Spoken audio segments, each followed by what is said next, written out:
घने जंगल में दक्खग नाग उसकी काली गुफा में बहुत सारा मुर्गी पाली थी, क्योंकि दक्खग आप बूढ़े होने लगे थे।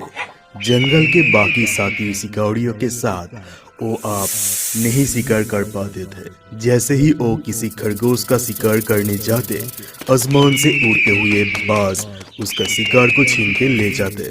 ये बांस मेरा शिकार को फिर से छीन के ले गया। अब मैं क्या खाऊंगा?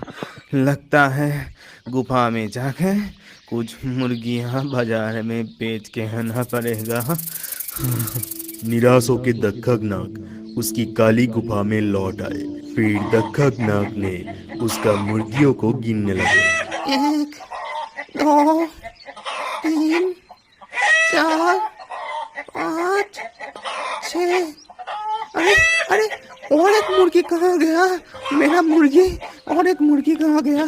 तभी दक्खग देखता है उसका गुफा के अंदर से जंगल की तरफ एक पैरों का निशान, जिसको देखते ही दक्खग समझ गया उसका मुर्गी कौन चोरी कर रहा है। दक्खग नाग को मैंने फिर से उल्लू बनाया। मैं अभी झाड़ियों के पीछे छुप जाता हूँ ताकि दक्खग मुझे ढूंढ न सके।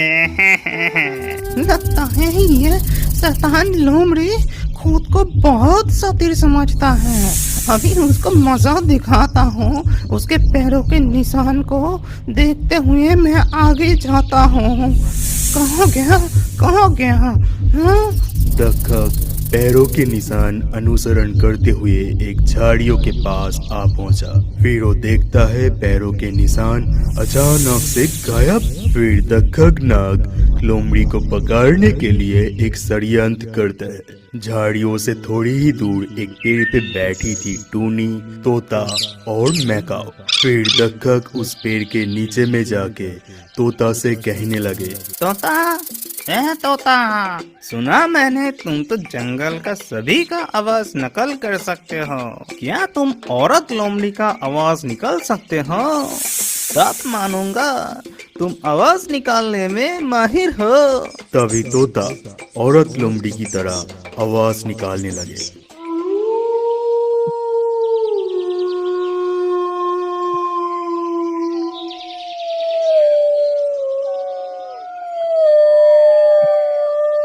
अरे अरे, ये कौन मुझे पुकार रहा है? लगता है मेरा जाने मन आ गया। मैं निकल के जाता हूँ। फिर लोमड़ी झाड़ियों से बाहर आते हैं और जैसे ही 2 कदम आगे जाते हैं, तभी दक्खग नाग सातिर लोमड़ी को पकड़ लेता है। फिर सातिर लोमड़ी को बहुत पीटते हैं। अरे दक्खग, मैं मर गया, मुझे छोड़ दो, मुझसे गलती हो गई, मुझे छोड़ दो, मारो मत। फिर दक्खग नाग लोमड़ी को छोड़ देते हैं। लोमड़ी वहाँ से भाग जाते हैं और थोड़ी ही दूर जाके एक उड़ते हुए कौवे को देखते हैं। फिर सातिर लोमड़ी कौवे को भी बेवकूफ बना के उसका खाना चोरी करने के लिए उसके पीछे पीछे जाते हैं। रियो के जंगल में 3 पंछियां रहते थे। एक कौवा थियो, एक कबूतर पॉपी और एक कोयल मिन्नी। वो तीनों बेस्ट फ्रेंड थे। पॉपी और मिन्नी बहुत मेहनती थे। वो सारा दिन जंगल में घूम घूम कर शाम को अपने परिवार के लिए खाना लाते थे। पर थियो बहुत शरारती और आलसी था और वो अपना सारा ध्यान अपने दिखावे की तरफ करता था। वो हमेशा बचा कुचा खाना लाता था या फिर कोई खाना ही नहीं लाता था। खुद यहाँ वहाँ से छीना झपटी करके सिर्फ अपने पेट भरता था। पॉपी और मिन्नी भाई बहन था और वो दोनों ही थियो से बहुत परेशान था। वो लोग उसे समझा समझा कर थक गया था। सब कुछ यूं ही चलता रहा जब एक दिन थियो कोई भी खाना घर नहीं ले आया। थियो, क्या करूं मैं इसका? तुझे एक काम दिया था, उतना भी नहीं कर पाया तू। खाने का एक दाना भी नहीं लाया तू। अरे मम्मी, नहीं मिला कुछ, बस थोड़ा सा मिला था, मैंने खा लिया। तू जाओ भी, मुझे अपनी शक्ल भी मत दिखाना। ठीक है, मैं भी नहीं रहूंगा इस घर में। थियो थोड़ी देर इधर उधर घूमकर पॉपी और मिन्नी के घर चला गया। क्या हुआ थियो? तू इस वक्त हमारे घर में। क्यों, मैं आ नहीं सकता क्या? मिन्नी, तुझे समझ नहीं आया क्या? फिर से खाली हाथ घर आया होगा, इसलिए आंटी ने घर से बाहर निकल दिया है। हाँ तो वो हमेशा ही ऐसा करता है, पर मुझे पता है उन्होंने खाना ढूंढ ही लिया होगा अब तक। थियो, कब तक ऐसा चलेगा? आंटी की भी तो उम्र हो गई है, तो अपने मम्मी के लिए इतना भी नहीं कर सकता? उफ मिनी, बस खाना ही तो ढूंढना पड़ता है, ये कौन सा बड़ा काम है? अगर बड़ा काम नहीं है तो तू क्यों नहीं करता?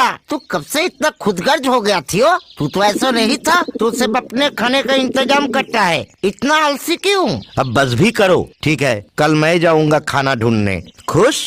हाँ, ये हुई ना बात। हाँ, बहुत अच्छे।